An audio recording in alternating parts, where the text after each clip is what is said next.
gouvernement avec cette question de la députée Sonia Crimi et la réponse du ministre de l'Intérieur.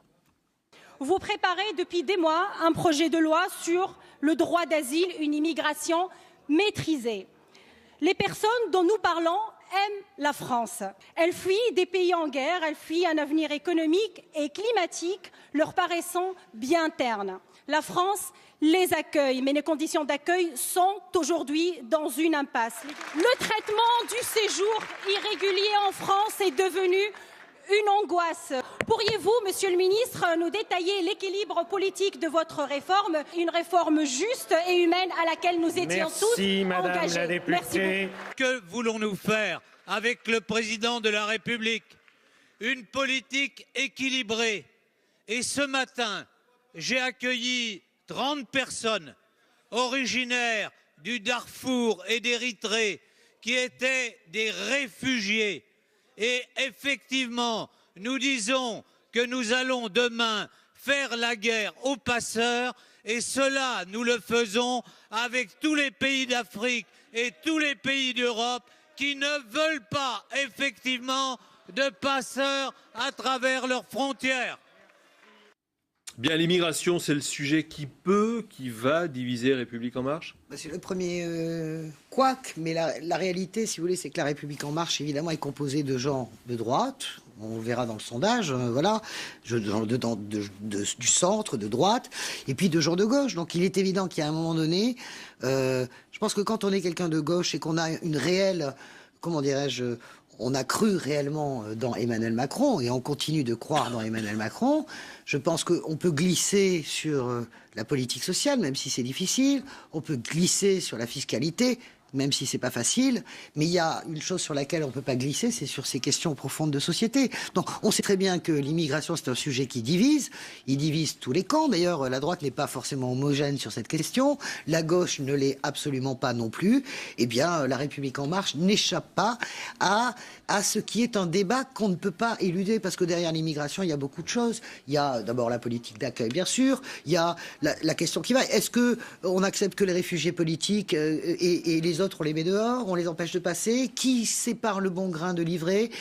Qui sommes-nous pour pouvoir juger que quelqu'un qui meurt de faim et immigre chez nous a moins le droit de rester que quelqu'un qui est un réfugié parce qu'il y a la guerre? Qu'est-ce qui est le plus dramatique dans la vie? Mourir sous les bombardements ou les armes à feu, ou bien mourir de faim, ou bien mourir parce qu'on est déplacé climatique? Il y a l'immigration du climat qui commence. Donc tout ça, ce sont des sujets profonds. Il y a un premier couac, mais bon, en même temps, moi, j'en fais pas des tonnes. Je dis juste qu'à un moment donné, la réalité reprend ses droits, la réalité de la gauche, de la droite, du centre, et de cette question qui est une question fondamentale et qu'on oublie en fait de traiter. Elle se réinvite dans le débat et je pense que c'est très intéressant. Oui, c'est une question naturellement qui va être difficile à gérer pour le gouvernement, pour deux raisons. La première, c'est ce qui vient d'être dit est juste, même si on peut reconnaître que dans le groupe La République En Marche et les parlementaires, l'ossature est de gauche. Ce sont des gens qui viennent plutôt de la gauche. Il y a du en même temps, il y a du mais il y a beaucoup de gens qui viennent de la gauche et ça a toujours été une question qui a fait fracture entre la gauche et une partie de la droite, cette question de la manière de traiter les flux migratoires. Deuxièmement, et c'est presque plus important, c'est une question qui met le pays face à lui-même, qui met la société française face à elle-même, qui dit quel pays nous sommes, quelle civilisation nous voulons continuer à être ou devenir. Et les questions là-dessus, elles ne sont pas neutres. Quand on traite la question de l'immigration, on ne traite pas juste la question de l'immigration. On traite aussi une question nationale assez fondamentale sur quel peuple nous voulons être. Donc c'est normal qu'il y ait un débat, et j'ai envie de dire que ce débat, il est sain. Ce ne sont pas que des questions de caractère technique. La deuxième chose, c'est que, là j'aurais un certain désaccord avec Léger, mais il existe quand même avec ce qu'a dit Françoise, c'est que on est obligé de serrer les flux migratoires et de les regarder de manière différente. On a une tradition, c'est le droit d'asile. Le droit d'asile, il est qualifié. C'est des gens qui risquent leur vie, la torture, l'emprisonnement pour des raisons politiques ou par la guerre.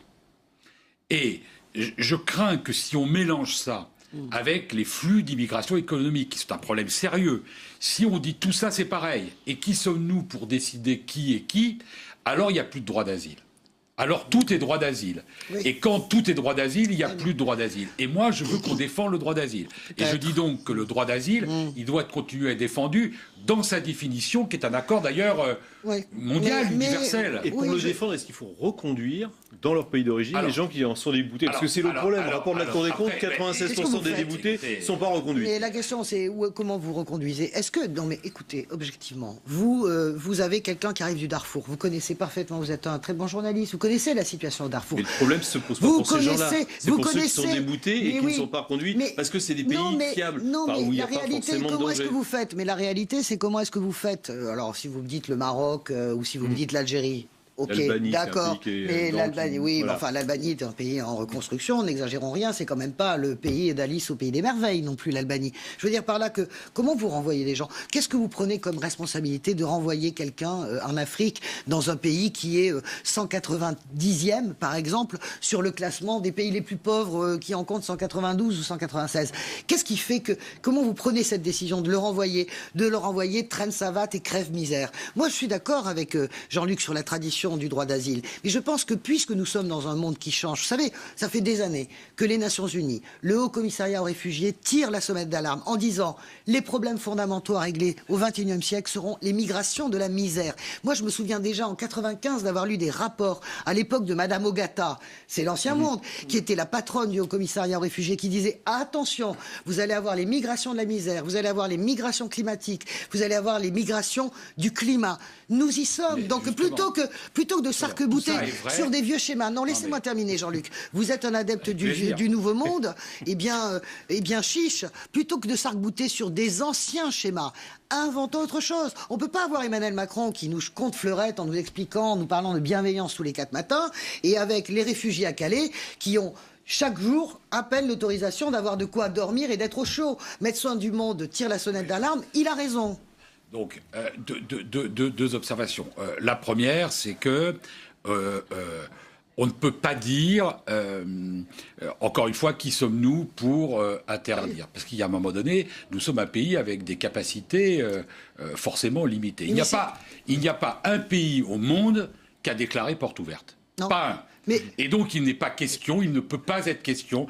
C'est mentir aux Français, c'est se mentir à nous-mêmes, c'est mentir au monde que de dire, je vais aller jusqu'au bout à mon tour, essayer de dire au monde et aux Français, on va laisser porte ouverte, c'est un mensonge parce que on ne peut pas le faire. Deuxièmement, la première chose à faire sur cette question-là, c'est de dire la vérité.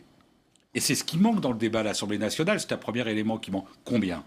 Oui. Est-ce que nous sommes aujourd'hui dans une situation insupportable? Ça n'est pas le cas. Disons-le franchement, il n'y a pas de submersion, selon le terme utilisé par certains, à l'extrême droite, à la droite, et peut-être même à la gauche. Il n'y a pas... Oui, ça n'existe pas. Ça n'est pas vrai. Notre pays, 60 millions d'habitants... On est à 200 000. Les chiffres exacts, c'est 200 000 personnes. Officiels. Non, mais il y a l'immigration illégale, il y a les déboutés du droit d'asile qui restent, et on passe de 200 à 500 000. On peut dire... Non, mais on peut dire c'est ministère de l'Intérieur. Oui, vous avez raison, on peut dire c'est beaucoup. On peut même dire c'est trop, mais avec une discussion sur les vrais chiffres, pas sur le fantasme des chiffres. Donc d'abord, regardons les chiffres. Deuxièmement, établissons une règle. Ceux qui sont là pour le droit d'asile, on doit examiner leur cas et s'ils sont dans une situation effectivement de gens en danger chez eux, le devoir de la France, c'est sa tradition, c'est sa règle et ce sont les règles internationales, elle doit les accueillir. Pour le reste, il ne peut pas y avoir un flux ininterrompu et une politique de porte ouverte. Rapidement, parce qu'on va continuer sur cette thématique avec le sondage qui suit. Jean-Luc, je connais votre sincérité sur ce sujet. Il faut quand même cesser d'être des hypocrites. Parce que la réalité, c'est que depuis des mois, on donne le sentiment aux gens qui nous écoutent que les gens rentrent comme ça chez nous. Mais c'est pas vrai. Les frontières sont fermées avec l'île. Qui c'est qui est en situation pour le coup là de grand danger, c'est l'Italie, parce que c'est l'Italie qui accueille absolument tout. Allez faire un tour en Italie, dans les petits villages italiens, où vous avez des gens entiers, des villages entiers, où les migrants dorment et qui se comportent très bien d'ailleurs dans les villages. Ils ne savent pas où aller, d'ailleurs ils ne veulent même pas rentrer en France. Donc essayez de faire croire, mais je dis pas que c'est vous, mais ça c'est un argument de la droite. Essayez de faire croire, ou de la gauche qui a oublié qu'elle était de gauche, essayez de faire croire que d'un seul coup, la France, c'est porte ouverte et royal au bar, c'est pas vrai. C'est pas vrai. Nous ne sommes pas le premier endroit par lequel on rentre en Europe. C'est l'Italie. La réalité, c'est que Emmanuel Macron et les autres chefs d'État européens, même si Angela Merkel l'a payé assez cher, elle a eu ce courage, doivent trouver une solution européenne.